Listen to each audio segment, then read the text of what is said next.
Welcome back, dear lore keepers, and thank you for being here once more.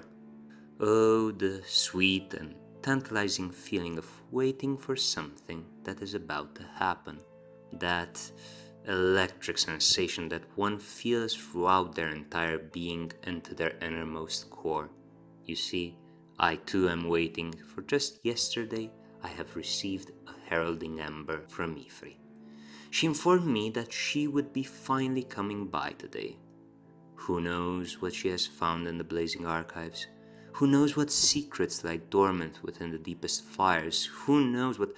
Well, before I go on and on, let me at least reiterate my warmest welcomes to CinderTown.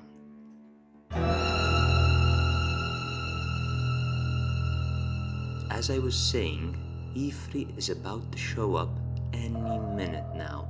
I wanted to align this segment of ours so that you may hear firsthand what she has learned. From what I gathered, Ifri really did want to surprise all of us.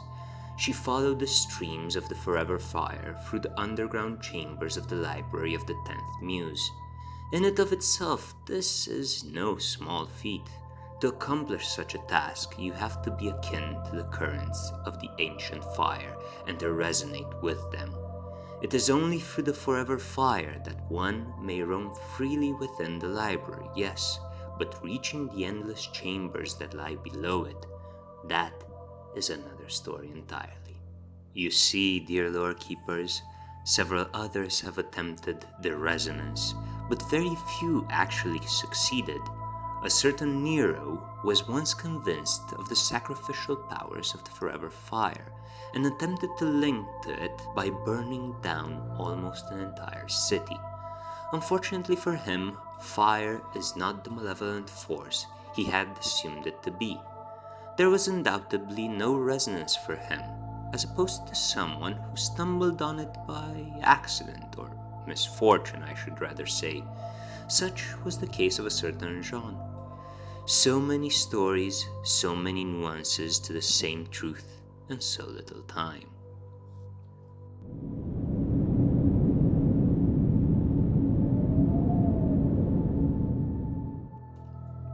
Oh, dear lore keepers, we will have to continue on this topic probably another time, for she is finally here. She who burns brighter than the stars in my eyes when I see her. Oh, dear Ifri, there is so much we have to discuss, but please, you first. How are you, and what about your expedition?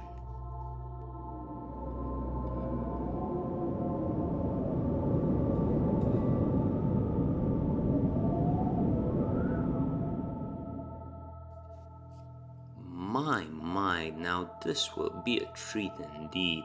We have to double check some of these loose translations, but if this primeval ember can be trusted, then it will surely have an interesting impact on the community itself. I don't think it has much to do with our previous premonition, but it is still a rather impressive find. Cherished Ifri, for now, while I do read this for all of the lore keepers out there before they start losing their patience, you go on ahead and inspect that scribbled page, the one over there written in emerald green. I desperately need your help with it. Well, this is for you who have waited. Let this primeval ember rekindle your curiosity, for this particular piece narrates of the existence of other blazing entities that inhabit our world. Thus the forever fire was born. Although young, it would soon become the most long-lived out of all of the ancient fires, for the others, although primordial in nature, were also perpetual reincarnations. The ancient fires would only appear in the bygone world either upon being summoned, needed, or even willing themselves into existence for mere fringes of time. The Viridian was the only one capable of burning on the surface of the sea, capricious in character and taunting those who did not believe in its existence with its green flames. The firm fire, Burning bright yellow would only appear in the deepest crusts of the earth, helping volcanoes build mountains, moving continents, and molding the globe itself. The starshines, later known as will-o-wisp, were fires that flickered only for moments at a time, phasing in and out of existence to guide the ones they chose as proteges. Many more were the ancient fires. Well, dear lore keepers, you have heard it. Ifri is of the particular belief that this primeval ember could be the one that follows the previous that you have already heard, the one that spoke about the weeping philosopher. I, however, would not necessarily agree. Stories have a way to intertwine with each other, and just as I have explained, it is difficult to trace their veracity. We may also speculate.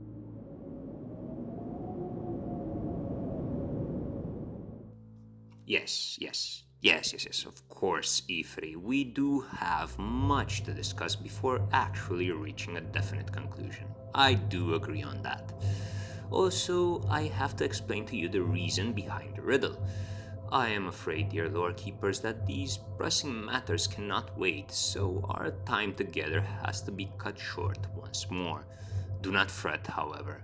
I will return next time to finally give you a sure answer to our little conundrum. It would seem that Ifri already has an idea or two of possible solutions. This has been CTC, thanking you for your heated attention and signing off.